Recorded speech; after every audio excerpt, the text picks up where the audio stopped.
तो हेलो दोस्तों, कैसे आप थी आशा करते हैं दोस्तों आप सब ठीक होंगे। तो दोस्तों आज हम आ चुके हैं एक नए चैप्टर के साथ जिसका नाम है प्रकाश या प्रकाश का परिवर्तन। ठीक है, तो जिसमें इसमें पढ़ाया जाएगा प्रकाश का परिवर्तन और अपवर्तन। तो सबसे पहले हम देखते हैं कि प्रकाश का परिवर्तन क्या होता है, और प्रकाश के परिवर्तन को जानने से पहले हम जानते हैं कि प्रकाश क्या होता है। प्रकाश एक प्रकार का ऊर्जा है जिससे हमें वस्तुएं दिखाई देती हैं। अब जैसे आपको दिमाग में क्वेश्चन आ रहा होगा कि प्रकाश को लोग देखते हैं बट प्रकाश को कोई नहीं देखता। प्रकाश की वजह से हम चीजों को देखते हैं। क्या आपने रात में कभी कोई वस्तु को देखा है? सभी चारों तरफ अंधेरा होता है ना। हाँ, तो अंधेरा होता है बट दिन में हमें वस्तुएं दिखाई देती हैं। क्यों? बताओ क्यों? क्योंकि प्रकाश की वजह से। ठीक है, अब देखो हमें मार्केट दिखाई दे रहा है, बताओ क्यों दिखाई दे रहा है? क्यों? प्रकाश की वजह से। तो प्रकाश की वजह से हमें सारी वस्तुएं दिखाई देती हैं। अब बताओ कि वस्तुएं हमें क्यों कैसे दिखाई देती हैं। अब क्वेश्चन अगला ये उठता है हमारे दिमाग में कि आखिर कैसे दिखाई देता है, क्या रीजन है इसका। तो रीजन भी आज हम बताएंगे। ठीक है, तो सिर्फ ध्यान से देखो। तो देखो सबसे पहले क्या होता है, प्रकाश सीधी रेखा में गमन करती है। अब देखो प्रकाश की किरणें सीधे कहाँ आती हैं। जैसे देखो ये वस्तु हमें दिखाई दे रहा है, जैसे मार्कर दिखाई दे रहा है। तो सबसे पहले क्या होता है, रिफ्लेक्शन होता है। ठीक है, इसमें रिफ्लेक्शन होता है, प्रकाश की किरणें सीधे आती हैं, इस वस्तु पे पड़ती हैं और वस्तु की किरणें हमारी आंखों पे टकराती हैं, तब हमें ये वस्तु दिखाई देती हैं। आपको ये सब ऐसे नॉर्मल दिख रहा है ना, बट ये नॉर्मल नहीं है। प्रकाश की किरणें चारों तरफ से फैली है, ये एक जाल सा बना है, तभी ये हमें वस्तुएं सारी दिखाई दे रही हैं। ठीक है, अगर आप वैसे कहीं मतलब प्रैक्टिकल प्रैक्टिकल कहूँ कहीं पे करेंगे तो आपको पता चलेगा कि पूरा जाल सा बने रहता है प्रकाश का। ठीक है, एक जाल सा, तभी हमें वस्तुएं दिखाई दे रही हैं। ठीक है, तो सबसे पहले देखो कि क्वेश्चन ये है कि वस्तुएं हमें दिखाई कैसे देती हैं, इसका क्या रीजन है। अब देखो वस्तुएं इस कारण दिखाई देती हैं कि प्रकाश की किरणें मतलब इस वस्तु पे पड़ रही हैं।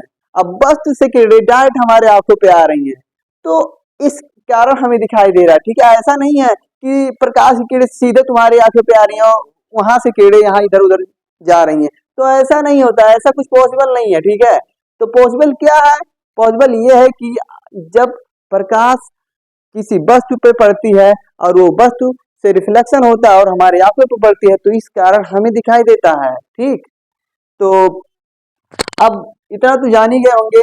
तो अगला हम पढ़ते हैं प्रकाश का परिवर्तन क्या होता है। प्रकाश का परिवर्तन, अब देखो इसमें प्रकाश के परिवर्तन में होता क्या है, जब कोई किरण एक मतलब समतल दर्पण से टकराती हो तो वो फिर परावर्तित होती है।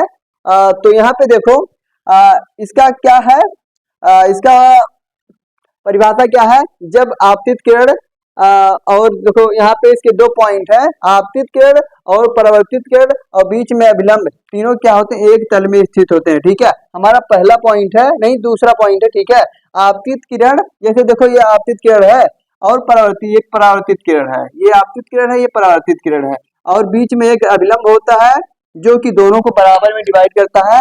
तो ये तीनों एक ही तल में होते हैं, दूसरा पॉइंट ये है। और पहला पॉइंट ये है कि इनके बीच का जो अभिलंब से कोण बनाते हैं, जैसे देखो ये आया तो सेम डिस्टेंस से वो ऐसे इधर चला जाता है। जैसे एक ऐसे तल है, जैसे समतल, ठीक है, समतल दर्पण है, तो ऐसे कोई प्रकाश आएगा तो एक ऐसे तुरंत उसी के मतलब अभिलंब से उतना ही कोण बना के वो वापस चला जाएगा। ठीक है, एंगल सेम रहेगा। जैसे देखो यहाँ पे आई है ना, यहाँ पे आर, ये अभिलंब है, ये अभिलंब है, इसका एंगल यानी कि आई बराबर आर, यहाँ पे ये एंगल जो होता है आई बराबर आर, तो ये बराबर होता है, सेम एंगल से वापस लौट जाता है। ठीक है, तो अब इसमें पहला पॉइंट ये है कि आपतित किरण और परावर्तित किरण और बीच में एक अभिलंब होता है, तीनों क्या होता है, एक तल में स्थित होता है। ठीक है, और फिर आ, ये आई बराबर आर के होता है। ठीक है,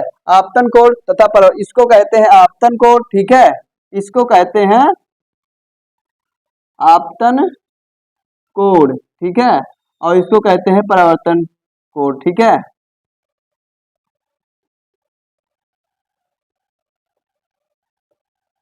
तो अब एक इसी पे एक न्यूमेरिकल आता है, वो भी देख लेते हैं। ठीक है,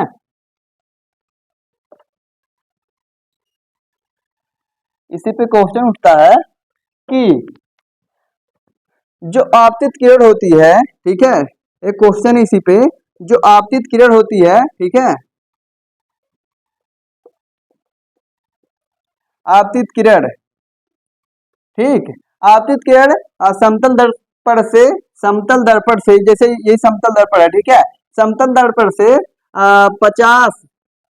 50 एंगल है, ठीक है, ये इतने का कोण बनाती है। जैसे देखो कोई प्रकाश अगर आए यहाँ से, तो यहाँ से ये 50 डिग्री का कोण बनाता है। तो अब बताओ कि आर का मान क्या है। हाँ, आर का मान हमसे पूछता है। क्वेश्चन हमारा है कि आपतित किरण अगर समतल दर्पण से 50 डिग्री का कोण बनाती है, तो आर का मान बताओ क्या होगा, आर का मान। तो सबसे पहले इसमें क्या होता है, देखेंगे इसमें कि ये कितने पे होता है, ये टोटल अभिलंब किस पे होता है, ऐसे उसके एकदम 90 डिग्री पे होता है, दर्पण के मतलब समतल दर्पण के 90 डिग्री पे अभिलंब होता है। ठीक है, तो इसका 90 होता है और इसका है 50। ठीक है, तो यहाँ पे ले लेते हैं 90 में से हम लोग 50 घटा देंगे। ठीक है, 50 घटा देंगे तो हमारा 40 आ जाएगा। अब 40 किसका आया, इस आई का आया, आई का। ठीक है, इसका 40 आया।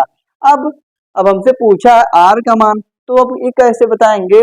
तो आपने मतलब अभी बताए हैं, अभी मिटाने के पहले ही, कि आई बराबर आर होता है। ठीक है, आई बराबर आर होता है। अगर हमने आई का मान फाइंड कर लिया, तो यानी कि आर का मान भी फाइंड कर लिया। ठीक है, तो आर का मान भी हो जाएगा 40। ठीक है, तो ऐसे न्यूमेरिकल इसके क्वेश्चंस आते हैं। तो आशा करते हैं ये वीडियो आपको अच्छा लगा होगा। मिलते हैं अगले वीडियो में, तब तक के लिए धन्यवाद। ठीक है।